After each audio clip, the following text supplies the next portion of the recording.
Hello and welcome to this tutorial on game balancing, what it is and why we might need to do it for our games in Crayta. I'll also be talking through a couple of tips and ways to approach balancing your games.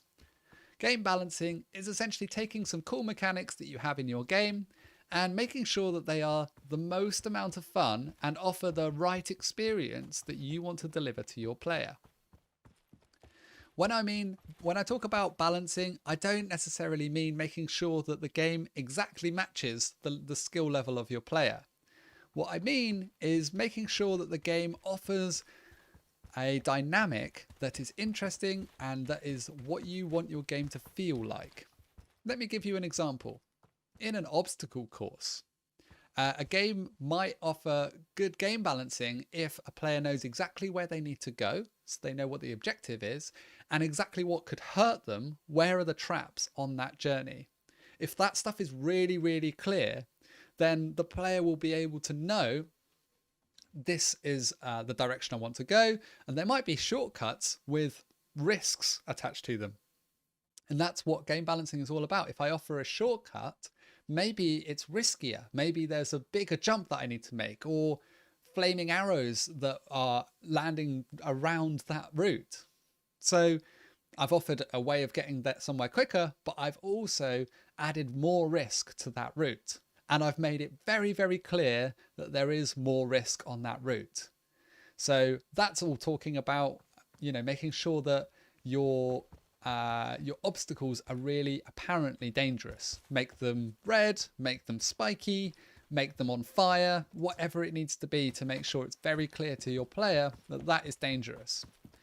Conversely, if I make a game, an obstacle course where there's some pickups, something that the players can pick up and that will give them more advantage over their environment, those pickups will need to be very, very clearly pickups as well that can transform my player.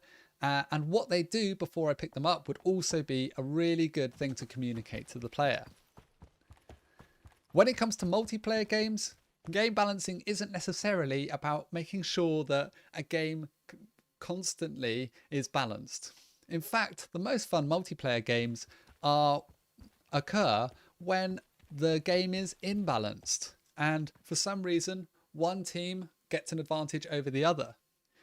This is really exciting because the team that is then in control of the gameplay will need to try and maintain that control using whatever strategies they can, whilst the team that is experiencing the disadvantage will need to try and outwit the team that they're fighting against.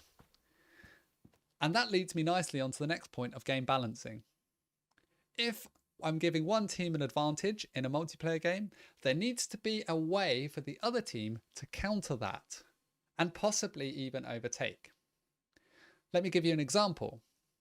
If my game features a big gun and one team can grab that big gun halfway through the battle, it needs to be really obvious to the other team who on that team has the big gun, and then they can become pretty much a target for anyone on the opposing team. This is nicely balanced because it means that the player who has the big gun has an advantage. They can deal more damage to more people. And it means the other team that's fighting against that team has a way of countering it, i.e. they know who has the gun and they might think about outflanking that person, causing a distraction, or strategizing in some other way in order to return the balance to the gameplay. That's what I mean when I'm talking about game balancing in multiplayer games, is not necessarily keeping the status quo. It's more about how do you balance any risk with reward, any advantage with a way of countering it. The advantage and the countering can also come from the level environment. For example, in this game, which is They Come From Darkness, a game that AJ and I made for Global Game Jam, the level offers some opportunities for an imbalance in gameplay. For example, a villager will start up the top here. They can see the whole map, so they can see everyone below them, and it's really easy for them to navigate to lower levels simply by jumping along the rooftops, and they can get down to the bottom very quickly.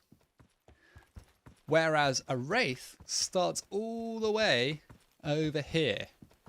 So when they spawn in, they actually have a long journey before they can even get to the village and start affecting gameplay. And this is basically instead of a timed respawn. So I could have made it so that the wraith took 30 seconds to respawn, but I thought it'd be more interesting to add some kind of narrative element to the game that essentially took the same sort of time. Now, the imbalance in the environment means that one team has a clear advantage over the other team. And that means that the other team, I can give some different attributes in order to counter that. So the wraiths can hide in the darkness, they turn invisible. And they are also much, much faster. So they can approach things really stealthily. So I can't get villagers just standing here because there are multiple routes into the village. And also if these lights are off, the wraiths will be invisible and be able to jump past them. So I'm offering different ways of playing within the same game. Now, this game is not perfect in terms of balancing. And that leads me on to my final point about game balancing. In order to make your game nicely balanced, you are going to need to playtest your game with lots of people, different sized groups of people, maybe 1v1, maybe 6v6, however many people are able to get into your game. Playtest it a lot. Join in yourself and think about it whilst you're playtesting. What's creating an imbalance? Is it a good imbalance? Is it exciting?